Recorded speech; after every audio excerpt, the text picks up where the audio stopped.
요한계시록 11장 15절에서 19절까지의 말씀. 일곱째 천사가 나팔을 불매 하늘에 큰 음성들이 나서 가로되 세상 나라가 우리 주와 그 그리스도의 나라가 되어 그가 세세토록 왕노릇 하시리로다 하니 하나님 앞에 자기 보좌에 앉은 24장로들이 엎드려 얼굴을 대고 하나님께 경배하여 가로되 감사하옵나니 옛적에도 계셨고 시방도 계신 주 하나님 곧 전능하신 이여 친히 큰 권능을 잡으시고 왕노릇 하시도다. 이방들이 분노하매 주의 진노가 임하여 죽은 자를 심판하시며 종 선지자들과 성도들과 또 물론대소하고 주의 이름을 경외하는 자들에게 상 주시며 또 땅을 망하게 하는 자들을 멸망시키실 때로소이다 하더라. 이에 하늘에 있는 하나님의 성전이 열리니 성전 안에 하나님의 언약궤가 보이며 또 번개와 음성들과 뇌성과 지진과 큰 우박이 있더라. 아멘. 오늘은 이제 7번째 나팔로 넘어갑니다.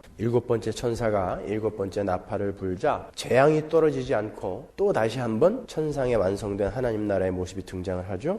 여러분 7번째 인이 떼어졌을 때 그 장면을 기억을 하십니까? 그때도 마찬가지였죠. 7번째 인이 떼어졌을 때도 구체적인 재앙의 내용이 등장하지 않고 하늘이 반시 동안 고요하더라로 그 내용이 대치되었었죠. 8장 1절 기억나세요? 거기서 하늘이 고요하다라는 것을 제가 오케스트라의 연주회를 예로 들어서 설명해 드렸습니다. 오케스트라가 연주를 하려고 할 때 본 연주 전에 열심히 이제 튜닝을 하는 시간이 있죠. 막 시끄러운 그런 시간, 부쩍 소란스러워요. 그러나 그 소란함은 아름다운 연주를 위해서 반드시 필요한 단계죠. 그게 지금 우리가 살고 있는 교회 시대예요. 튜닝의 단계죠. 그렇죠?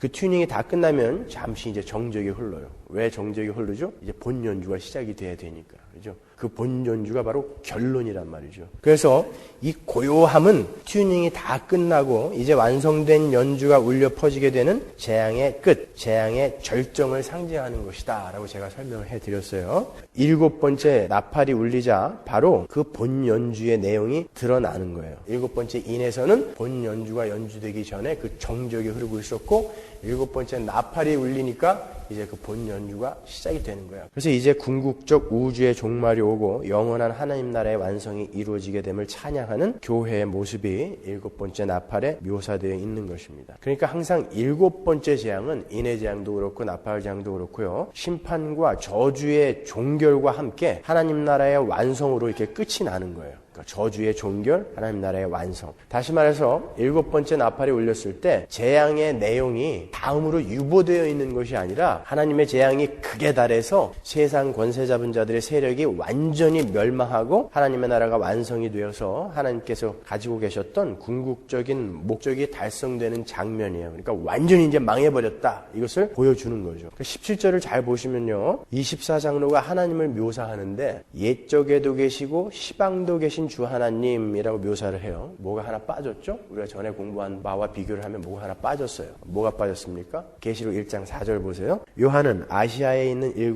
교회에 편지하노니 이제도 계시고 전에도 계시고 장차 오실 이와 그 보좌 앞에 7 영과 8절 보세요. 주 하나님이 가라사대 나는 알파와 오메가라 이제도 있고 전에도 있었고 장차 올 자요 전능한 자라 하시더라. 장차 오실 이가 오늘 본문에서는 빠졌어요. 그죠? 이 장차 오실 이 코엘코메노스는 단순히 미래에 존재하는 것을 의미하는 것이 아니라 미래로부터 역동적으로 현재로 오고 계신 하나님이라고 제가 설명을 해드렸었어요. 그 말이 빠져 있어요. 그 말은 7번째 나팔이 우주의 최후의 종말이라는 것을 보여주는 거예요. 이미 이제 오셔서 끝났다는 거죠. 이렇게 7 재앙들은 전부 교회 시대 전체에 걸쳐서 쏟아지는 하나님의 저주와 심판과 완성까지를 전부 보여주는 거예요. 그것이 3번 반복되어 있는 거죠. 인의 재앙, 나팔 재앙, 대접 재앙. 여러분이 잘 보시면요. 그 7 재앙들은 이렇게 항상 어떤 목표 지점으로 수렴되어지고 있는 것을 아실 거예요. 항상 마지막에 결론과 목표 지점이 제시가 되어 있단 말이죠. 그러니까 인간과 우주의 역사는 자연주의자들이 이야기하는 것처럼 우연적인 해프닝의 나열이 아니란 말이죠.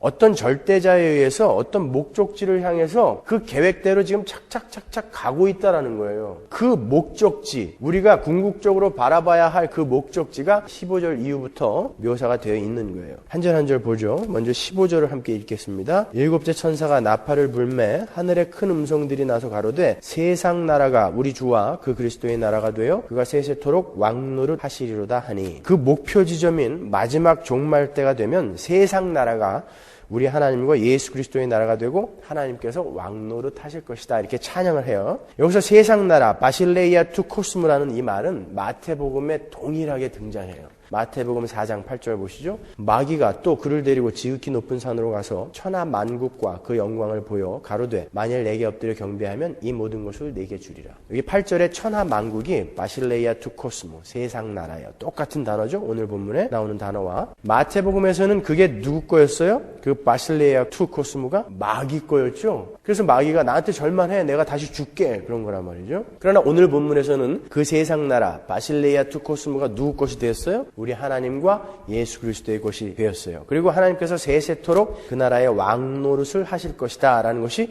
15절의 내용이란 말이에요. 그 하나님의 나라가 단순히 미래적 소망 안에만 들어있는 것입니까? 한번 잘 생각해 보세요. 그 하나님의 나라가 단순히 미래적인 거예요? 아니면 오늘날 이미 와 있습니까? 여러분 베드로전서 2장 9절 기억나세요? 여러분은 어떤 분이라고요? 거룩한 나라라면서요.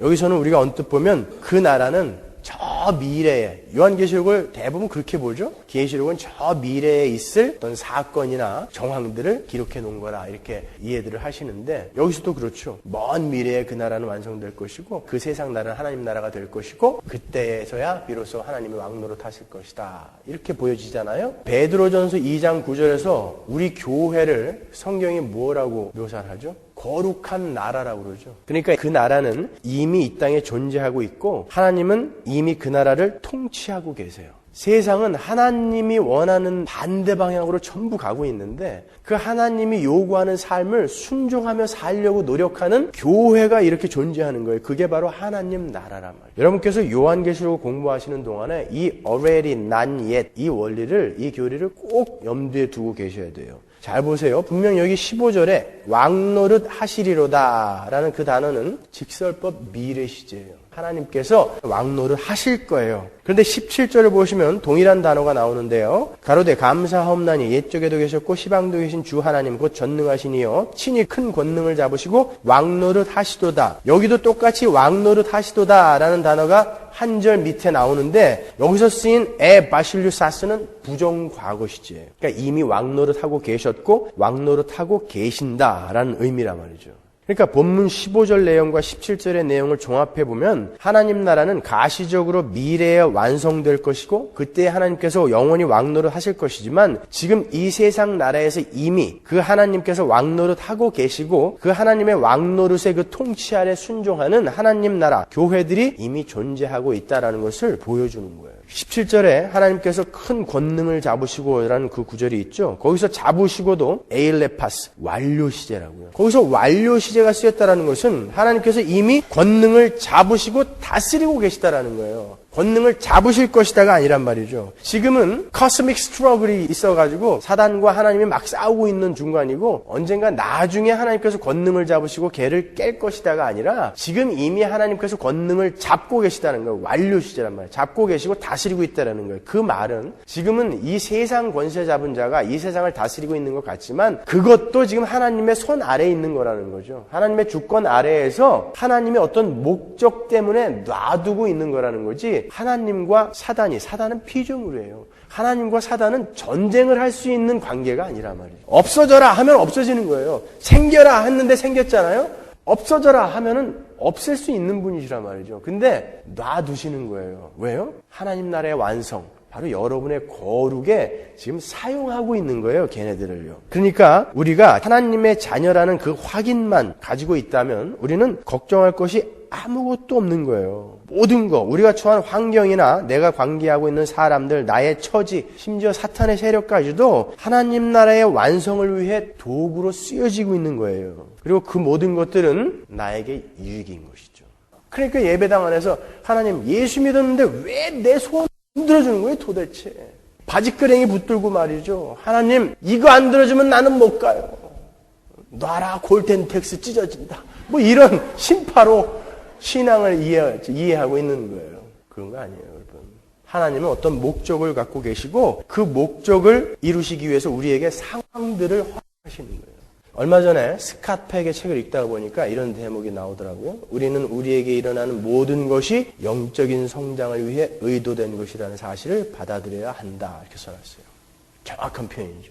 우리에게 일어나는 모든 것, 몇 가지가 아니라 우리에게 일어나는 모든 것이 우리의 영적인 성장을 위해 하나님으로부터 의도된 것이다. 이렇게 이야기한단 말이에요. 사탄마저도 우리의 영적인 성장을 위해 의도적으로 존재케 하신 거예요. 사탄은 지금 하나님의 주권, 하나님의 다스리심, 에일레파스 그 안에서 지금 까불고 있는 거죠. 그리고 계속해서 18절을 보시면 하나님의 언약의 내용이 한 줄로 요약되어 묘사되어 있습니다. 18절 한번 볼까요? 이방들이 분노하며 주의 진노가 임하여 죽은 자를 심판하시며 종 선지자들과 성도들과 또 물론대소하고 주의 이름을 경외하는 자들에게 상 주시며 또 땅을 망하게 하는 자들을 멸망시키실 때로소이다 하더라. 하나님께서 하나님을 대적하여 분을 내는 세상을 그분의 진노로 다 멸하시고 성도들에게 상을 주시는 그 결론, 그 마지막 목적지는 반드시 오게 될 것이다 라는 것을 18절에서 확인시켜 주는 거예요.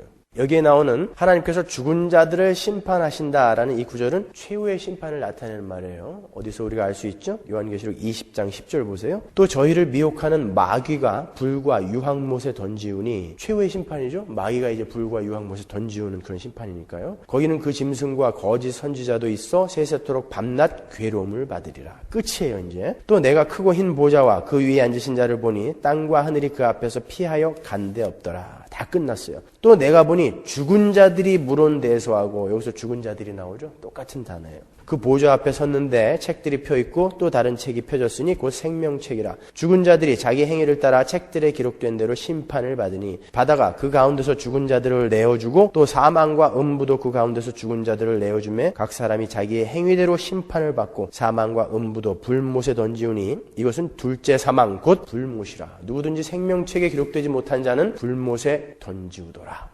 자연주의자들은 죽음이 끝이라고 생각하죠. 인간은 죽으면 소멸된다 이렇게 믿어요. 그러면 얼마나 좋겠어요. 그러면 저 이거 안 해요 진짜. 천국 안 가도 괜찮아요. 진짜 소멸만 된다면 전 천국 안 가도 괜찮아요. 그리고 제가 하고 싶은 대로 마음대로 살겠어요. 제 진심이에요. 근데 그게 아니다라는 것을 저는 성경을 읽으면 읽을수록 너무나 명확하게 알아요. 지옥이 존재한다는 것 때문에 우리는 그렇게 막 못 사는 거예요. 여기 보세요. 바다가, 사망이, 음부가 죽은 자들을 토해낸다 그런다. 반드시 심판이 있게 된다는 거예요. 이제 하나님의 모든 계획이 이제 다 성취되고 하나님의 백성들이 모두 돌아오게 되는 최후의 심판의 때가 되면 반드시 하나님을 대적하던 자들은 모두 멸망하게 되고 심판이 있을 거예요. 그러나 하나님께 순종하는 자들은 모두 상을 받게 된다라는 것이죠. 그게 18절이에요. 여기서 상, 미스토스라는 말은 하나님께서 충성된 종들에게 주실 구원의 유익, 구원의 은혜를 이야기하는 거예요. 세상 사람들이 이야기하는 것처럼 누구는 개털 모자 쓰고 나는 금멸 요한 쓰고 그런 상급 아니란 말이죠. 여러분들이 받으실 상급은 예수 그리스도예요. 구원이에요. 그거 이외에 다른 엉뚱한 상급 바라지 마세요. 우리가 전에 배웠잖아요. 7교회 할 때. 이기는 자들에게 주어지는 상급이 뭐였어요? 상이. 첫 번째가 생명나무의 과실을 먹게 된다. 두 번째가 둘째 사망의 해를 받지 않게 된다. 세 번째가 감추어진 만나와 흰돌을 받는다. 네 번째가 만국을 다스리는 권세를 얻는다. 다섯 번째가 하나님의 성전의 기둥이 된다. 여섯 번째가 그리스도의 보좌에 함께 앉게 된다. 다 기억나시죠? 이게 다 뭐였어요? 예수 그리스도였잖아요. 여러분 그것 말고 또 다른 상 원하세요? 예수를 믿는다고 하는 사람들도 참 이 상급에 관심이 많아요. 여러분 한번 생각해 보세요. 사람들이 왜 상을 받고 싶어 하죠? 나는 쟤네들보다 저 많은 무리보다 더 나은 사람이다라는 것을 남들에게 나타내 보이기 위해서 상을 받고 싶어 하는 거예요. 천국에 가서조차도 그런 마음이 우리에게 있다면 그게 어떻게 천국이겠어요, 여러분? 나는 저 사람들보다 많은 사람들보다 나는 그래도 조금 난 사람이야 라는 것을 증명해 보이려고 하는 게 상을 받고 싶은 마음이에요. 그 욕구라고요. 근데 예수를 믿고 있다는 사람들도 자기의 어떤 종교행위라든지 자기가 한 헌금이라든지 무슨 구제나 선행 이런 것을 가지고 나는 쟤보다 더 큰 상급을 받을 거야.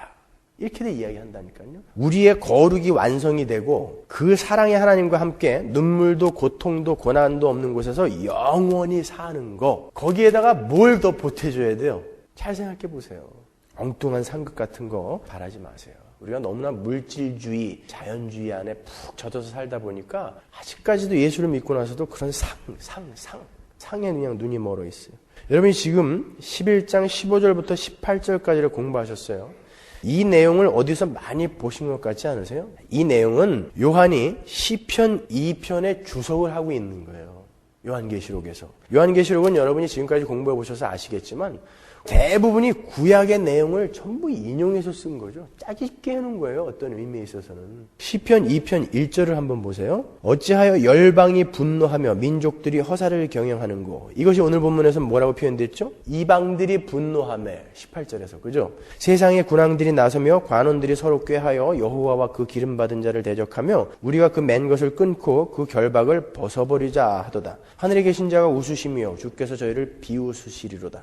그때에 분을 바라며 진노하사 저희를 놀래어 이르시기를. 이것이 오늘 본문에서는 어떻게 표현됐어요? 주의 진노가 임하여 이렇게 표현되어 있죠. 내가 나의 왕을 내 거룩한 산 시온에 세웠다 하시리로다. 내가 철장으로 저희를 깨뜨리며 질그릇같이 부수리라 하시도다. 오늘 본문에서는 땅을 망하게 하는 자들을 멸망시키신다. 이렇게 바꿔서 기록이 되어 있는 거예요. 그 아들에게 입맞추라. 그렇지 아니하면 진노하심으로 너희가 길에서 망하리니 그 진노가 급하심이라. 여호와를 의지하는 자는 다 복이 있도다. 그 아들 예수를 믿어라. 아니면 너희들 큰일 난다. 이렇게 하나님의 분, 진노로 인해서 너희들은 멸망하게 된다. 그러니까 그 아들의 입을 맞춰라. 그러는 것이죠. 성경 곳곳에서 계시되어 있는 이러한 최후의 그런 종말, 최후의 심판이 실제로 일어난다. 반드시 일어난다. 곧 속히 일어난다. 이것을 요한이 시편 2편을 끌어다가 우리에게 주지시키고 있는 거예요. 근데 계시록 2장에 보면요. 역시 시편 2편을 인용해서 그렇게 하나님께서 세상을 심판하시는 자리에 우리를 함께 동참시키고 계신다는 것이 기록되어 있어요. 계시록 2장 26절 보시면 이기는 자와 끝까지 내일을 지키는 그에게 만국을 다스리는 권세를 주리니 그가 철장을 가지고 너희를 다스려 질그릇 깨뜨리는 것과 같이 하리라. 시편 2편을 그대로 갖다 썼죠. 여기는 나도 내 아버지께 받은 것이 그러하니라. 시편 2편에서는 철장을 가지고 질그릇 깨뜨리듯 세상을 부수시는 분이 누구죠? 예수 그리스도, 하나님의 아들 예수 그리스도예요. 근데 계시록 2장에서는 이기는 성도들에게 그 권세가 주어진다 그런단 말이에요. 철장을 가지고 세상을 질그릇 깨뜨리듯이 부수는 자. 계시록 2장에서는 이기는 자, 바로 성도들을 이야기하는 거예요. 그런데 보세요. 실상 그 세상의 권세가 언제 질그릇 깨지듯 깨졌습니까? 그러니까 미래에 완전히 깨질 거예요. 그렇지만 실상 언제 한번 깨졌죠. 완전히. 예수 그리스도의 십자가에서 한번 완전히 박살났잖아요. 그리고 지금 가시적으로 깨지고 있는 거예요. 그 세상 권세가, 마귀의 세력이. 세상은 스스로 생각하기를 자기들이 점점 진화하고 있고 발전하고 있다라고 생각을 한다고요. 그렇지만 우리 그리스도인들의 시각으로 볼 때, 이 성경적 세계관으로 볼 때는 세상은 점점 악해지고 있고 그 악으로 말미암아 점점 스스로를 파괴하고 있다고요. 그것이 질그릇 깨지듯 깨지는 지금 세상의 실존이에요. 근데 세상은 점점 지금 잘 돼가고 있다라고 생각을 해요. 그렇지 않아요. 인간은 지금 계속해서 멸망으로 가고 있는 거예요. 불과 10년 전에 정말 이런 일이 소설에서나 있지 진짜 일어날까라는 그런 파렴치한 것들이 지금 아무렇지도 않게 일어나고 있잖아요. 그게 지금 멸망해가고 있는 거예요. 그게 지금 파괴되어 가고 있는 거예요. 아, 우리가 하고 싶은 대로 이렇게 마음대로 하는 세상이 오는구나. 참 좋아진다라고 세상은 생각할지 모르겠지만 아니요. 세상은 지금 망하고 있는 거예요. 멸망되어져 가고 있는 거예요. 근데 우리가 예수 그리스도 안에서 함께 철장을 들고 세상을 질그릇 깨듯 깨는 존재로 부름을 받았다라고 하는 게 계시록 2장이란 말이죠. 어떻게 깹니까? 어떻게 우리가 거기에 참여하죠? 오늘 본문에 보면 우리가 권세를 받았다.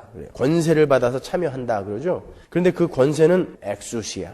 X가 뭐라고 그랬죠? 밖으로. 우시아가 뭐라고 그랬어요? 본질이라고 그랬어요. 그러니까 하나님께서 우리 그리스도인들에게 주시는 그 권세라는 것은 우리의 내면 깊은 곳으로부터, 우리의 본질로부터 우러나오는 어떤 것을 권세라고 하는 거예요. 그냥 뭐 손대고 기도하면 펑펑 넘어지고 하는 그런 권세 아니에요. 우리의 내면, 이 신분이 바뀌고 거기서부터 우러나오는 어떤 힘, 그것을 우리가 권세라고 한다고요. 그 엑수시아는 내 안에 있는 인격과 삶, 내 본질로부터 나오는 어떤 보이지 않는 힘이에요.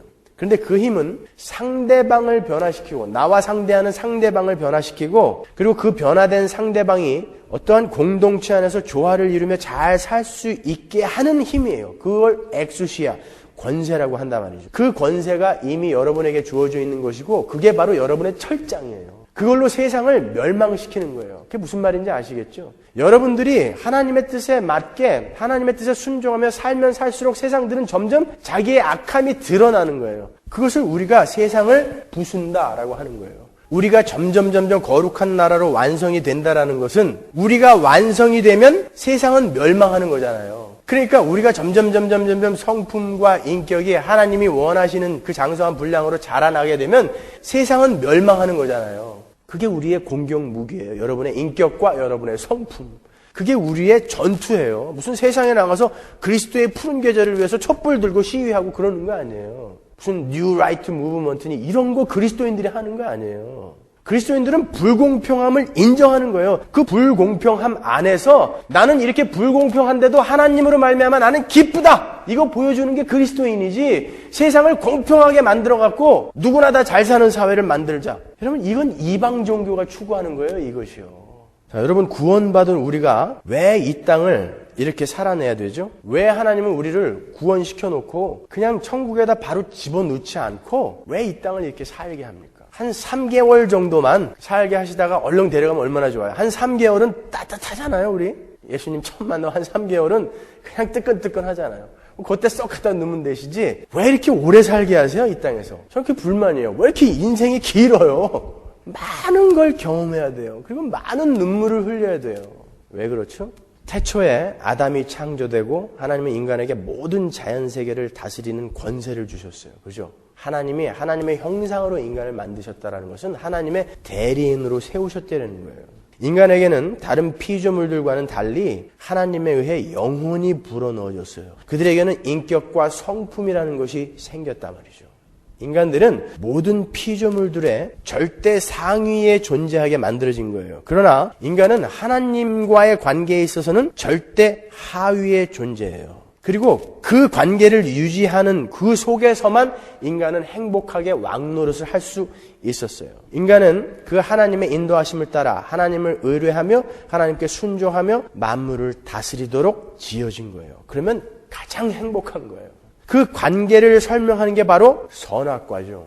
선악과는 사과나 복숭아 같은 그런 과일의 개념으로 이해를 하시면 안 돼요. 선악과는 모든 인간은 그 주인이신 하나님의 말씀에 절대 순종하고 복종하는 가운데 만물을 지배하고 다스리며 살아야 한다는 하나님 나라의 원리를 설명하는 하나의 개념인 거예요. 먹지 말아라. 이거는 단순히 이걸 먹으면 큰일 난다가 아니라 너는 최종 결정권자가 아니라 어떠한 상위 존재 아래에서 권세와 특권을 가지고 세상을 다스려야 하는 존재다. 이게 바로 선악과란 말이에요. 그런데 인간이 그 관계를 깨버린 거예요. 그걸 죄라고 그러는 거예요. 절대 상위에 존재하고픈 그 마음이 도를 넘어서 하나님의 말씀에 순종해야 하는 그 절대 상위자의 말씀에 순종해야 하는 자기의 위치를 이탈해버린 거예요. 그걸 죄라고 그러는 거예요. 그걸 하마르티아 관역을 벗어난 거 죄라고 하는 것이죠. 그리고는 자기가 자기의 인생의 주인이 되어버렸어요. 그리고 내가 나의 인생을 충분히 끌어갈 수 있다라고 생각하게 되는 거. 그것을 죄라고 그러죠. 선과 악도 자기들의 판단에 의해서 정의를 해버리게 되는 거죠. 그래서 하나님께서 이들이 선악을 아는 일에 우리와 같이 하나가 되었다라고 하신 말씀은 그들은 원래 하나님이 선하다고 하는 것을 선하다고 인정하고 하나님이 악하다고 하는 것을 악하다고 인정해야 하는 그러한 존재였는데 이제는 지들이 선악을 판단해가지고 이건 선이고 이건 악이다 이렇게 판단을 해버렸다는 거예요. 하나님같이. 그게 바로 인간이 선악을 아는 일에 우리와 하나가 되었다라고 하는 말이에요. 그렇게 이제 지 마음대로 지가 인생의 주인이 돼서 살게 되어버렸단 말이죠. 인간이요. 그 아담은 모든 인류의 대표자로 선 사람이죠. 우리가 고린도전서 15장이나 로마서 5장에 보면 정확히 알 수 있죠. 그래서 우리는 그 아담의 후손으로 아담 안에서 모두 죄인으로 태어나게 된 거예요. 그러니까 우리가 아담 안에 있다라는 것은 아담이 자기의 인생의 주인이 되어서 하나님의 말씀에 순종치 않았던 그 죄를 우리도 동일하게 짓고 있는 자로 태어났다라는 거예요. 그걸 우리가 오리지널 신, 원죄라고 하는 거죠. 그래서 갓난 아기들이 죽는 거예요. 우리가 성경에서 죄의 삭시 사망이다라고 이야기했는데 왜 갓난 아기들이 낳기도 전에 어떤 아이들은 낳기도 전에 그 생명체가 죽죠? 사망은 죄의 삭시잖아요. 그들이 무슨 죄를 지었어요? 그러니까 우리는 낳을 때부터 죄 아래 태어난다라는 거예요. 다윗이 밧세바를 범하고 하나님 앞에 괴로움을 토로하며 쓴 시편이 시편 51편이에요. 한번 보고 가죠. 시편 51편 5절을 한번 볼게요. 내가 죄악 중에 출생하였으며 모친이 죄 중에 나를 잉태하였나이다. 표준 세번역으로 제가 읽어드릴게요. 실로 나는 태어날 때부터 이미 죄인이었고 어머니의 태 속에 있을 때부터 죄인이었습니다. 맞아요. 그래서 예수님께서 인간의 몸을 입고 이 땅에 오신 거죠. 그리고 아담 안에 있던 자들을 자기 안에 넣으신 거예요. 아담 안에 있던 자들을 꺼내서 예수님 안에 넣으신 거예요. 그리고 십자가에서 죽으시고 이제 예수님 안에 있는 새 사람으로, 아담 안에 있는 자가 아니라 예수님 안에 있는 새 사람으로 만들어낸 거예요. 그게 구원이에요. 바울 서신에 보시면 두 줄 걸러 한 번씩 나오는 단어가 그리스도 안에서, 그 안에서, 예수 그리스도 안에서, 그 말이죠. 그 말 뜻이 바로 이 말이에요. 우리가 아담 안에 있을 때는 하나님 말씀에 순종치 아니하고 자기가 자기 인생의 주인이 되어서 자기가 선하다고 생각하는 것을 선하다고 우기고 자기가 자기의 기준에서 악한 것만을 악한 것이라고 우기던 자들이었다면 이제 우리는 그리스도 안에 있는 자들이 됐단 말이에요. 그들은 자기의 뜻을 죽이고 하나님의 뜻에 순종하며 예수님이 그렇게 사셨잖아요. 자신의 삶을 하나님께 전적으로 의뢰하는 사람들을 그리스도 안에 있는 사람, 그리스도인이라고 하는 거예요. 여러분이 예수 그리스도를 단순히 우리를 죄에서 건져낸 구원의 방법이요 수단으로만 생각하신다면 그건 아직 반쪽밖에 모르시는 거예요. 구원을 단순히 그렇게만 이해하고 계시니까 자꾸 내가 뭔가 하나님께 보답을 해드려야 된다는 강박관념에 사로잡히게 되는 거예요. 우리는 죄에서 나와서 가야 할 목적지가 있다는 것을 잊으시면 안 돼요. 구원은 우리를 죄에서 건져내신 것뿐만이 아니라 그리고 홍해를 건너가지고 거기서 초막 짓고 사는 게 아니라 광야 40년을 가야 돼요. 그게 우리의 인생의 이유잖아요. 그리고 들어가야 할 가나안이 있는 거예요. 구원은 우리를 죄에서 건져내신 것뿐만이 아니라 우리를 예수 그리스도 안으로 집어넣으셔서 우리를 하나님의 뜻에 순종하는 자로 만들어내셨다라는 데까지가 완전의 구원에 대한 이해인 거예요. 그러니까 구원받은 사람은 하나님께 어떤 보답을 해야 하는 사람들이 아니라 인격적으로 성품적으로 이미 다른 사람으로 나는 바뀌어져 있다라는 것을 이 땅에서 여러분들이 실패하며 때로는 성공하며 때로는 남들에게 아픔도 주며 때로는 내가 아픔을 당하기도 하며 이런 여러분의 인생을 통해서 아하 나는 그렇게 예수 안에서 새 사람이 된 자구나라는 것을 이렇게 한꺼풀 한꺼풀 벗겨가면서 깨닫고 가는 게 여러분의 인생이라고요. 그러니까 이 땅의 유일한 목적은 우리가 여기서 무슨 대단한 업적을 쌓아서 하나님 앞에 이렇게 올려드리고 하는 것이 아니라 우리 각자가 우리는 어떠한 신분이 되었는가를 깨닫고 아하 그 신분에 있는 사람은 그 신분에 맞게 이렇게 살아야 되는 것이구나라는 깨달아야 우리가 그곳에 가서 그 인격과 성품으로 살 수 있게 되는 거예요. 그래서 우리에게 이렇게 인생을 허락하시는 거예요. 거기에는 돈 많은 사람, 돈 없는 사람, 약한 사람, 강한 사람, 이쁜 사람, 못생긴 사람 이렇게 역할이 주어져 있는 거죠. 근데 그 모든 역할이 그 사람에게 그 사람의 거룩을 만들어내는데 가장 적합한 역할이란 말이에요. 아 그래도 나는 왜 이런 엑스트라야? 그렇게 말씀하시지 말란 말이에요. 그게 여러분에게 가장 적당한, 가장 적합한 역할인 거예요. 그래서 하나님이 주신 거예요. 그거를 인정하지 못하는 사람들은 왜 못하냐면 목적지를 못 바라보고 있는 거예요. 우리가 오늘 본문에서 읽은 그 목적지를 안 바라보고 여기만 바라보고 있으니까 나는 왜 엑스트라야? 아니 그 목적지를 향해서 잠시 여기에서 맡긴 역할이라는 것을 못 보는 거예요. 그러니까 요한이 계속해서 이렇게 우리가 가야 할 그 목적지를 계시록에서 그냥 계속 보여주는 거예요. 너희들의 인생은 이럴 거야, 힘들 거야, 고단할 거야, 환난이 있을 거야, 고통이 있을 거야. 그러다가 또 목적지를 딱 보여주고 그러니까 잘 이겨내라. 또 한 번 환난이 있을 거야, 고통이 있을 거야, 아픔이 있을 거야. 그래도 피 흘리기까지 잘 싸워야 돼. 그리고 또 한 번 보여주고 그 목적지를 계속 보여주는 거예요. 그러니까 우리는 이 땅에서 뭐 하는 거예요? 인격과 성품이 자꾸 하나님이 원하시는 대로 바뀌어가는 거예요. 그게 그리스도인이에요. 근데 개뿔이나 이건 하나도 안 하고 전부 무슨 일을 하려고 하니까 이게 문제인 거예요. 아니 여러분 우리는 여기서 무슨 일하는 거 아니고 여기서 무슨 대단한 업적 쌓는 거 아니에요. 예수 그리스도가 원하시는 그 장성한 분량까지의 그 인격과 성품을 연마해 나가는 죄를 죽여가는 거예요. 내 모난 성품을 깨는 거예요. 그걸 권세라고 하는 거예요. 그것을 우리가 세상을 부순다라고 하는 거예요.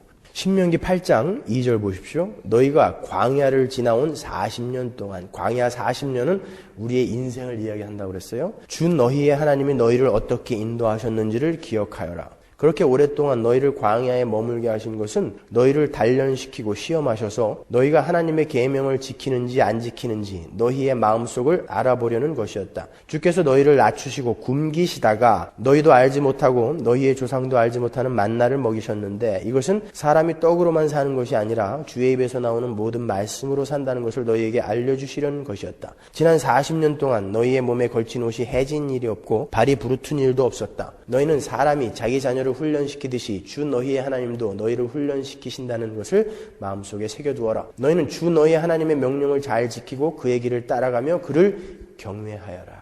이스라엘이 버스로 6시간이면 갈 수 있는 거리를 왜 40년 동안 광야에서 돌고 돌아서 갔습니까? 가데스바네아에서 12명의 정탐꾼이 가나안을 정탐하고 돌아와서 거기는 거인들이 살고 있고 그 성읍들은 너무나 크고 견고하다.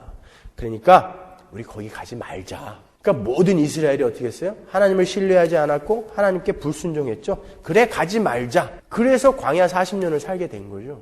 아담이 저지른 실수를 똑같이 저지른 거예요. 이스라엘이. 그 아담이 저지른 그 실수를 하나님이 어떻게 회복시켜 가시는가를 보여주는 게 모세와 이스라엘이 살았던 광야예요. 그리고 예수님의 인생이며 우리의 인생이라고요. 우리는 이 땅에서 그거 해결하고 가는 거예요. 여태까지는 내가 하나님께 불순종했고 하나님이 하라는 걸 제대로 안 했지만 이제는 하나님께서 그 예수 그리스도의 십자가를 우리에게 주심으로 해서 우리가 이제 완전히 하나님께 순종하는 자로 되었고 그렇기 때문에 나는 이제 하나님께 순종하는 자가 되었다는 것을 이 땅에서 깨닫고 연습하고 훈련하고 가는 것이 우리의 인생인 것이에요. 그러니까 오늘 우리가 조그맣게 읽었던 이 신명기 8장의 내용대로 우리의 인생을 정의해 보자면 우리는 이 인생 동안에 우리의 인생의 목적은 이 떡이 아니라 하나님의 그 말씀에 순종하는 삶, 그 삶이 바로 우리가 지향해야 할 우리의 인생의 목적이구나. 이거 알고 가는 거예요.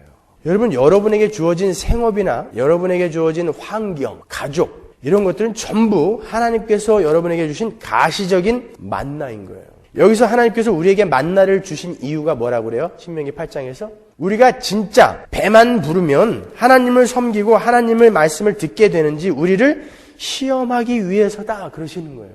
너희는 그런 존재가 아니라는 거죠. 너희는 속까지 전부 타락을 했기 때문에 완전히 새 것으로 바뀌지 않으면 절대 내 말에 순종할 수 없다. 이걸 가르쳐 주시는 거예요. 그래서 우리에게 예수가 필요할 수밖에 없는 그 절대적인 이유를 깨닫게 해주시는 거죠. 그리고 우리는 그 만나를 통해서 이 만나가 우리에게 행복을 가져다 주는 것이 아니라 우리는 하나님의 말씀을 순종하며 하나님께 의지하며 살게 될 때 진짜 행복한 것이구나라는 것을 깨닫게 해주시기 위해서 광야 인생을 허락하시고 만나를 주시는 거예요. 돈이 많은 사람은 많은 대로, 없는 사람은 없는 대로 야, 돈이 많아도 진짜 나의 이 만족은 채워지지 않는구나. 그러면 뭐가 나의 만족이 될 것인가? 하나님의 말씀에 순종하며 사는 그 영원한 하늘나라에서의 그 삶만이 나에게 만족을 줄 수 있겠구나. 그렇게 깨닫는 거예요. 없는 사람은요. 이렇게 돈이 없는데 하나님을 알고 나니까 다른 사람들은 저 상황에서 어떻게 저 사람이 저렇게 사나 그러는데 나는 왜 이렇게 기쁘지? 하나님의 말씀에 순종하며 영원히 그 하나님과 살게 되는 그 하나님의 백성으로서의 신분이 나에게 주어지니까 이렇게 기쁜 거구나. 우리는 우리에게 주어진 그 만나가 많던 적던 그 속에서 그거 깨닫고 가면 되는 거예요. 그래도 이왕이면 부자로 살다가 깨닫고 가는 게 좋겠죠. 그때마다 생각하세요. 인생은 찰나라는 거. 한 해 한 해가 얼마나 빨리 가는지 보세요. 출애굽기 16장 2절 보십시오. 이스라엘 온 회중이 그 광야에서 모세와 아론을 원망하여 그들에게 이르되 우리가 애굽 땅에서 고기 가마 곁에 앉았던 때와 떡을 배불리 먹던 때에 여호와의 손에 죽었다면 좋았을 것을 너희가 이 광야로 우리를 인도하여 내어 이 온 회중으로 줄여죽게 하는도다. 때에 여호와께서 모세에게 이르시되 보라 내가 너희를 위하여 하늘에서 양식을 비같이 내리리니 백성이 나가서 일용할 것을 날마다 거둘 것이라. 이같이 하여 그들이 나의 율법을 준행하나 아니하나 내가 시험하리라. 보세요. 4절 보시면 명확히 나와 있죠. 이스라엘이 우리가 배가 고파서 그렇지 배만 부르면 왜 우리가 하나님 말을 안 듣겠습니까? 이렇게 불평한 거예요. 그러니까 하나님이 만나를 내려주시면서 그래? 진짜 너희들이 배가 부르면 니들이 내 말을 들을까? 그러고 만나를 주셨다는 거예요. 그걸 깨닫게 해주시기 위해서.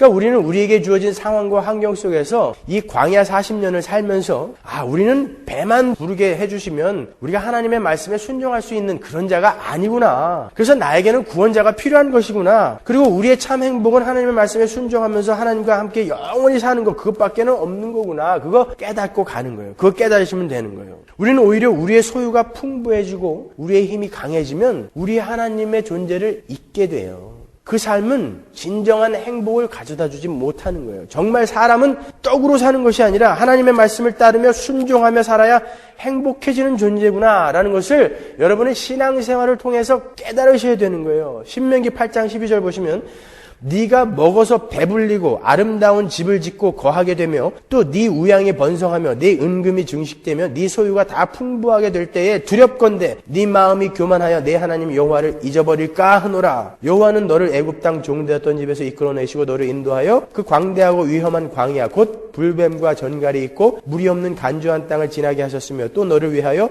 물을 굳은 반석에서 내셨으며 네 열조도 알지 못하던 만나를 광야에서 내게 먹이셨나니 이는 다 너를 낮추시며 너를 시험하사 마침내 내게 보호를 주려 하심이었느니라. 우리에게 주어지는 모든 만나, 직업, 환경, 상황이 다 왜 주어지는 거라고 그래요? 우리가 그리스도인이라는 것만 확인이 되었다면 전부 우리에게 복 주시려고 주어지는 거예요. 많은 물질이 주어집니까? 맞아요. 그거 복이에요. 하나님의 복 맞아요. 여러분이 가난해졌어요? 병이 생기셨습니까? 그것도 여러분에게 복이에요. 마침내 복 주시려고 하나님이 여러분에게 맞는 그런 만나들을 주시는 거예요. 그 상황에서 우리는 깨닫고 가는 거예요. 근데 그걸 깨닫기 위해서는 우리의 목표 지점을 반드시 확인하고 있어야 돼요. 그게 아니면 여기에서 불평하죠. 여기에서 교만하게 되죠. 그러니까 여러분이 성경을 열심히 공부하셔야 되는 거예요. 우리는 우리의 인생을 통해서 우리는 이 만나가 아니라 하늘의 만나, 예수 그리스도 안으로 숨어서 그 살을 먹고 그 피를 마셔야 진정 참 행복을 누리게 되는 자들이구나라는 것을 깨달으면 되는 거예요. 그리고 이제 아담 안에서 자기가 자기 인생의 주인이던 자가 아닌 예수 그리스도 안에서 하나님께 순종하는 자로서의 거룩한 삶을 한 발 한 발 경주하면서 세상을 질그릇 깨듯 묵사발 내는 삶이 바로 여러분의 삶이에요. 그게 그리스도인들의 삶인 것입니다. 그래서 요한계시록에서는 오늘 본문처럼 이렇게 하나님께 순종하며 하나님을 찬양하는 행복한 우리의 목적지를 자꾸 보여주는 거예요. 이 목적지를 향해서 오늘도 열심히 달려라. 힘들지? 그래도 열심히 달려라. 이렇게 우리에게 격려해 주시는 거예요. 힘들어요. 쉽지 않아요. 여러분, 우리가 우리의 배를 위해서 살던, 나를 위해서 살던 그 과거의 집착, 중독, 그런 습관들, 이거 끊는 게 쉬워요? 제가 옛날에 동양 철학을 오래 공부했다고 그랬죠. 웬만한 미아리에 있는 허술한 무당들보다는 제가 훨씬 나아요. 노자, 장자, 이 도가 사상은 도울, 김용옥이 와도 저한테 안 돼요. 그런데 예수를 믿고 목사가 되었는데도 그게 습관이 돼가지고 병술련, 이게 딱 떠올리면은 갑자기 머릿속에서 60갑자가 쫙 흘러요. 뭐 그런 거 원하시는 분은 수업 끝나고 저 교무실로 오세요. 제가 복제 안 받고 봐드릴 테니까. 올해 나 북쪽을 좀 조심해야 되겠는데? 올해는 닭띠들이 조금 안 좋겠다. 이런 게 그냥 저절로 머릿속. 그러다가도 제가 묻죠. 지금 내가 뭐 하는 거냐? 안 끊어져요, 잘. 우리 막내 아이가 며칠 전에 치과 갔는데 이가 5개가 썩었더라고요. 의사 선생님이 아주 아프게 치료를 했어요. 너 초콜릿 먹지 마. 안 먹겠대. 너무 아프니까 안 먹어요. 근데 나오면서 딱 보니까 여기 초콜릿이 벌써 하나 까 있어요. 이건 이미 지나갔고 여기에 단 게 있는 거니까 요거는 먹어야 되겠다라는 것이죠. 애만 그런 거 아니에요. 우리가 다 그래요. 그래서 하루하루를 열심히 정신 똑바로 차리고 깨어서 싸우라는 거예요. 그렇지 않으면 우리는 늘 깨지죠. 우리는 우리 의지대로 담배 하나 못 끊는 사람들이에요. 그러니까 매일매일 정말 하나님 앞에 저는 이런 존재입니다. 하나님 도와주셔야 돼요. 그리고 또 해보고 실패하면 또 하나님 앞에 엎드리고 또 해보고 그렇게 인생을 경주하면서 살아가야 되는 것이 우리의 인생의 목적이에요. 근데 그건 하나도 안 하고 촛불 들고 나가서 뭐 하고 대한민국을 뭐 우익으로 만들고 뭐 이런 걸 하려고 그래요, 자꾸. 각자가 각자의 자리에서 열심히 살아내면 그건 되는 거예요. 지난 시간에도 말씀드렸지만 이 땅에 그리스도의 푸른 계절은 안 와요. 성경이 이야기하고 있잖아요. 사탄의 까만 계절이 온다 그러지 그리스도의 푸른 계절이 와서 이 땅이 유토피아가 될 거야 이런 얘기 한 적 없어요. 하나님이 이 땅을 지금 우주를 이 역사를 이끌어 가시는 그 궁극적인 저 목표 지점은 이 우주의 멸망이에요. 그리고 새로운 새 땅과 새 하늘이 생겨나는 거. 그게 하나님의 원대한 계획 아닙니까?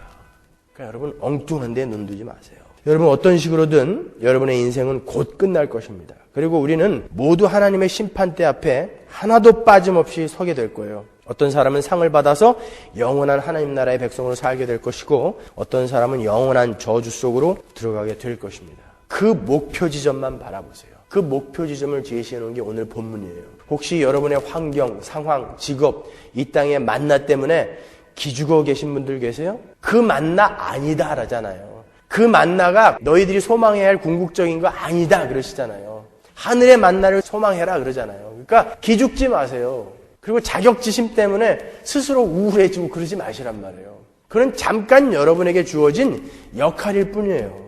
혹시 여러분이 가진 것과 힘이 넘쳐서 하나님과의 관계가 소원하게 되신 분들 안 계신가요? 그게 힘이 아니라 하나님의 말씀에 순종하며 사는 것이 진짜 힘이다. 그러지 않으십니까? 올 한 해도 우리 바른 목표 지점을 향해서 열심히 달려가는 서머나 교회가 되기를 주님의 이름으로 정말 축원합니다. 기도하겠습니다.